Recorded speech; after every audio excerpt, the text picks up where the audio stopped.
Have you ever trained for hours with intervals, scale degrees, and chord qualities only to freeze when you hear real music? Thousands of musicians experience the same thing, but after developing a unique method that's now used by over 2,500 musicians and taught at top universities worldwide, we can tell you with confidence.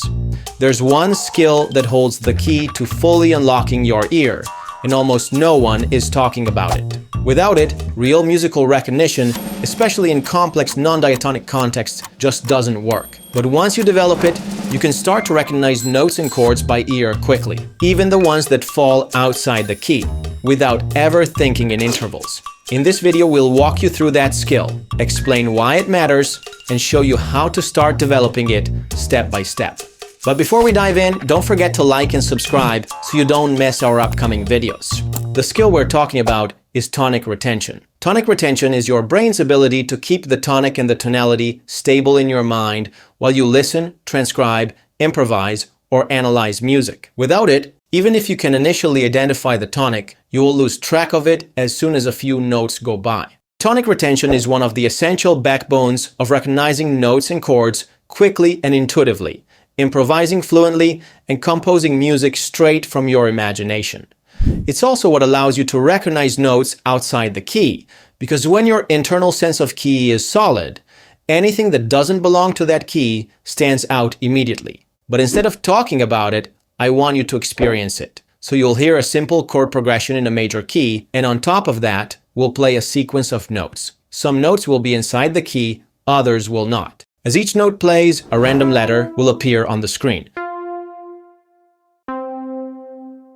Your task is to recognize which notes don't belong to the key, which ones feel off, and type them in the comments. To help you further, we'll also play a 1-4-5-1 progression beforehand to establish the key the music will be in.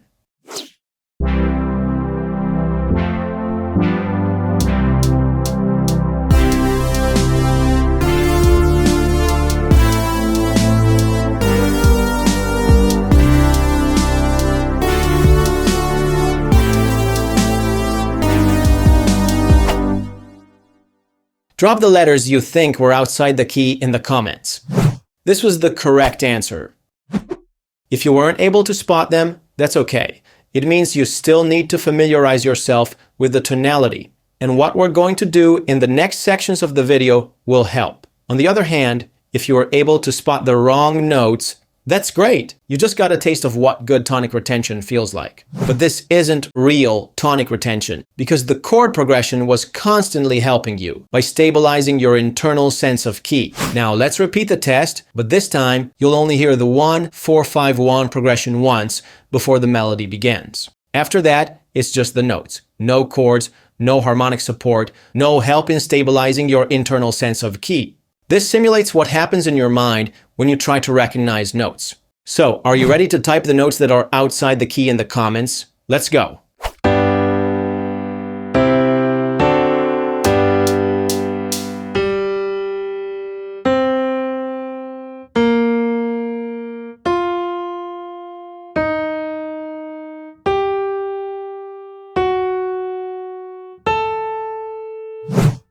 Which notes felt off? Drop them in the comments.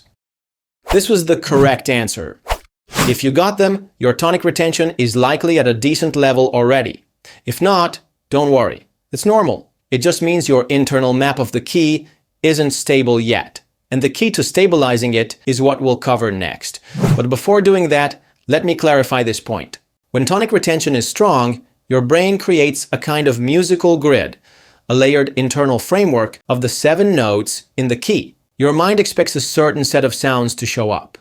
And when something falls outside of that framework, it's immediately obvious, like a black dot on a white wall. What's more, you don't need intervals to identify notes outside the key, or chromaticism, as some call it. Any note that doesn't match your internal key lands just a semitone above or below a note in the scale you're perceiving internally. You just need to quickly recognize which scale degree the non-diatonic note is closest to, and once you know whether it's above or below that degree, you'll know exactly what the note is. I think you get the idea of how this can become fast and intuitive without needing to think in terms of intervals at all. But before you can fully focus on developing tonic retention, Most of you need to work on something even more foundational: tonic recognition. That's because even though tonic recognition and tonic retention are two separate skills, they fuel each other. And on top of that, you can't develop strong tonic retention without solid tonic recognition. Conversely, when you're quick at recognizing the tonic, you'll also be quick at recovering it when you get lost, which is another way of saying that you have good tonic retention. Let's do a quick exercise for your tonic recognition skills. You'll hear a short snippet of a song. Your job is to identify the tonic by ear as quickly as possible. Just focus on which note feels like home, the one that resolves the piece, and sing it. At the end of the example, I'll play the tonic note so you can check if it matches the note you're singing. Ideally, you should be able to lock onto the tonic within 5 to 10 seconds, maybe even faster. Let's try it.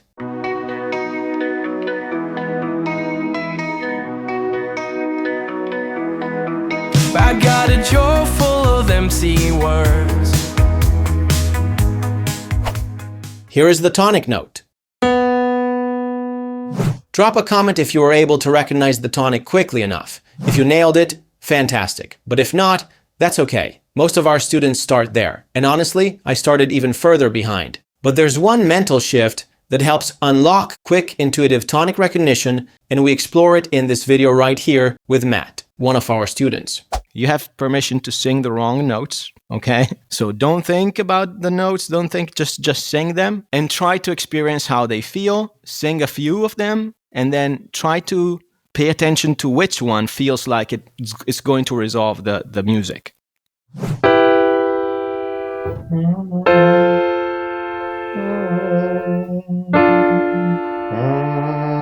A few moments later.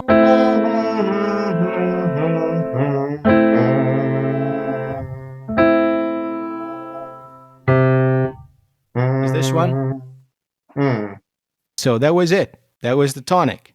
I perfectly know how it feels right now for you because that's where I went through. So I started way, way, way before the level you are right now.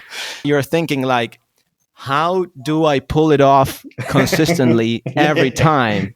I don't know how I did it, right? No. Exactly. That's how it should be. That's how it should be.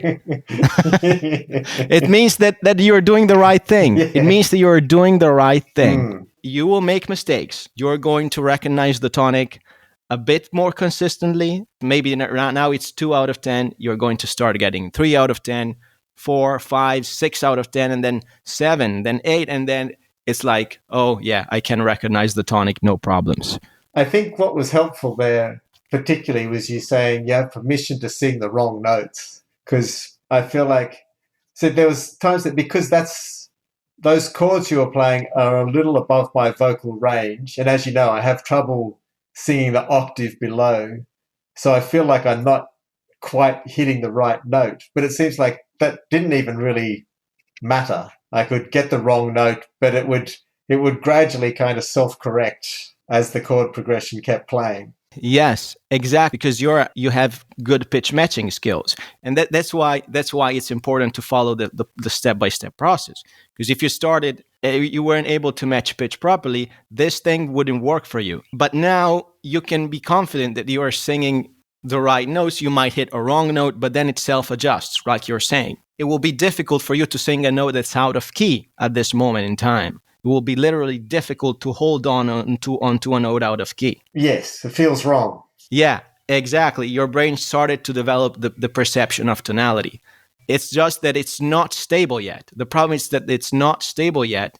And that's a new way of me looking at it. When I hit the wrong note and I know it's wrong, that's actually a success. I was thinking of that as a failure, or like I'm incompetent, but actually no, that's good. It's good because you know it doesn't belong to the key that you're supposed to be singing in. So it's perfectly good. What we just did, just those little clarification. You got permission to sing the wrong note. It's good to sing the wrong note. Just trust that if you keep experimenting, it'll come together. I think I hadn't quite grasped those things.